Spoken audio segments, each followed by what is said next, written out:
जय माता दी दोस्तों, मैं आचार्य वसुधा हार्दिक अभिनंदन करती हूँ आप सभी का आपके अपने YouTube चैनल गुरु सप्तऋषि ज्योतिष शिक्षण संस्थान की ओर से।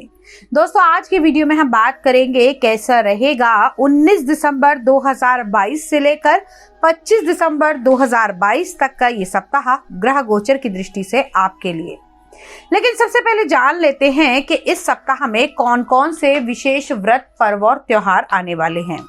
सबसे पहले अगर हम बात करें तो 19 दिसंबर को सफला एकादशी रहेगी, 20 दिसंबर को स्वरूप द्वादशी रहेगी तथा 21 दिसंबर को बुध प्रदोष रहेगा।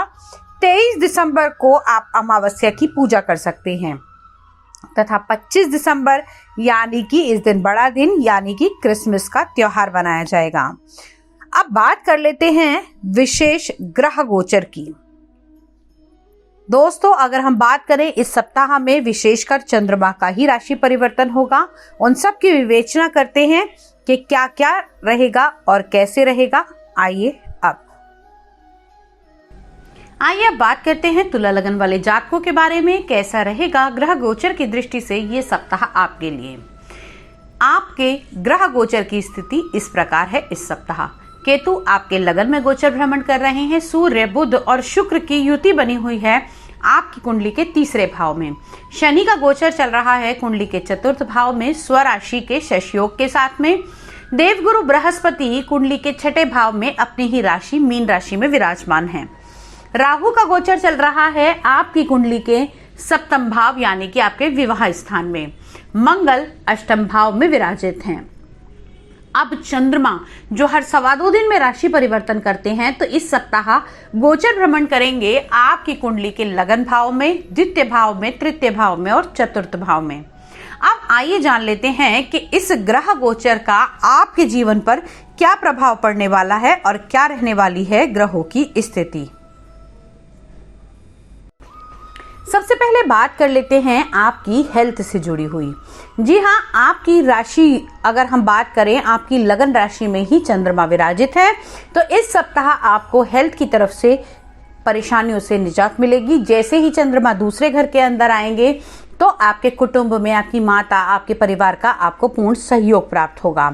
इस सप्ताह में आपको कुछ नए ऐसे भी टाइम पीरियड मिलेंगे, ऐसे भी अवसर मिलेंगे जिससे आप कोशिश करेंगे कि आपके बहुत लॉन्ग टाइम से जो भी चीजें रुकी हुई थी आप उनको पूरा कर पाएं। तीसरे घर के अंदर सूर्य, बुध और शुक्र की युति है जो कि यात्राओं का भाव भी माना जाता है। तो हो सकता है इस सप्ताह में आपको आपकी पत्नी के साथ या फिर मैं कहूँ आपको आपकी फैमिली के साथ किसी प्रकार की छोटी मोटी यात्रा पे जाने के भी योग बन सकते हैं। साथ ही साथ अगर हम बात करें इस सप्ताह में आपके मित्र, दोस्त, संबंधी इन सब का आपको पूर्ण सहयोग प्राप्त होगा।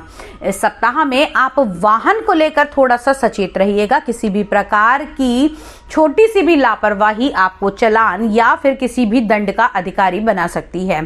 साथ ही साथ बात कर लेते हैं आप लोगों की कुंडली के पंचम भाव के बारे में। जी हाँ, पंचम भाव जहां पर आप लोग जिसके स्वामी शनिदेव हैं और आपके चतुर्थ भाव में विराजित हैं यानी कि अपने से 12वें भाव के अंदर हैं।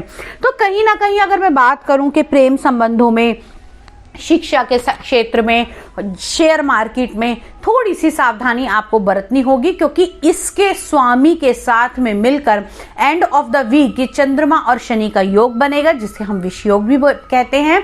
तो थोड़ा सा एंड ऑफ द वीक आपको परेशानियों का सामना उठाना पड़ सकता है। किसी भी प्रकार के बड़े निवेश से आपको बचना होगा। इस सप्ताह में आपकी आर्थिक स्थिति तो थोड़ी मजबूत होगी, लेकिन आपको ये भी ध्यान रखना है कि जो पैसा आपके पास में आया है उसे आपको किस तरीके से इन्वेस्ट करना है, किस तरीके से खर्च करना है। खास तौर से वो लोग जो अभी जॉब में हैं उन लोगों को इस टाइम पीरियड के दौरान कुछ नया एड ऑन भी मिल सकता है। आप कुछ नया अपनी जॉब के साथ साथ पार्ट टाइम शुरू कर सकते हैं या फिर कुछ ऐसा कर सकते हैं, कंसल्टेशन दे सकते हैं जिसमें आपको लाभ की प्राप्ति होगी। व्यवसाय की दृष्टि से ये सप्ताह आपके लिए बहुत अच्छा है। व्यवसाय यानी कि आपके कर्म भाव के स्वामी चंद्रमा आपकी लगन में विराजित होंगे सप्ताह के शुरुआत में। तो जितनी आप मेहनत करेंगे, जितना आप टाइम दे पाएंगे अपने काम को, आपको उससे अधिक ही रिजल्ट मिलेंगे। और साथ ही साथ इस सप्ताह में आपके सहकर्मियों का आपको पूर्ण सहयोग प्राप्त होगा। जो लोग किसी प्रकार का केमिकल का काम करते हैं या फिर मैं कहूं अनाज से जुड़ा हुआ काम करते हैं, उन लोगों के लिए ये सप्ताह बहुत ही शुभ रहने वाला है।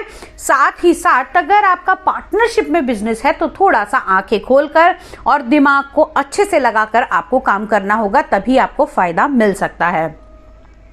अब इस सप्ताह में क्या करें और क्या ना करें। इस सप्ताह में भूल कर भी वाहन चलाते समय लापरवाही ना बरतें, जैसे कि अपना हेलमेट, अपना लाइसेंस इत्यादि सभी चीजें अपने साथ में रखें। ड्रिंक एंड ड्राइव नहीं करनी है, क्योंकि दुर्घटना के भाव में अष्टम भाव में मंगल का गोचर चल रहा है और मंगल आपके 2 मारक भावों का स्वामी है। जी हाँ, दूसरे और 7वें का स्वामी है। इस सप्ताह में आपको धन संपत्ति, अगर आपकी पैतृक संपत्ति है तो उसको भी बड़ा सोच समझ के आपको आगे इन्वेस्ट करना है चाह रहे हैं, तो आपको बड़ा सोच समझ के कोई निर्णय लेना चाहिए। वैवाहिक संबंध आपके अच्छे रहने वाले हैं। और लकी कलर की अगर मैं बात करूं तो इस सप्ताह लकी कलर आप लोगों के लिए रहने वाला है जामुनी कलर और लकी नंबर आपके लिए रहेगा नंबर 7। दोस्तों, ये तो थी आपके ग्रहों की स्थिति के अनुसार आपका इस सप्ताह का राशिफल। लेकिन अगर आप हमसे जुड़ना चाहते हैं, व्यक्तिगत रूप पर से अपनी कुंडली का विश्लेषण कराना चाहते हैं, घर या फैक्ट्री का वास्तु कराना चाहते हैं, तो आप हमारे दिए हुए नंबर पे हमें संपर्क कर सकते हैं। साथ ही साथ दोस्तों, आप लोग ज्योतिष विद्या सीख भी सकते हैं। अगले वीडियो में आपसे फिर से मुलाकात करूंगी, तब तक के लिए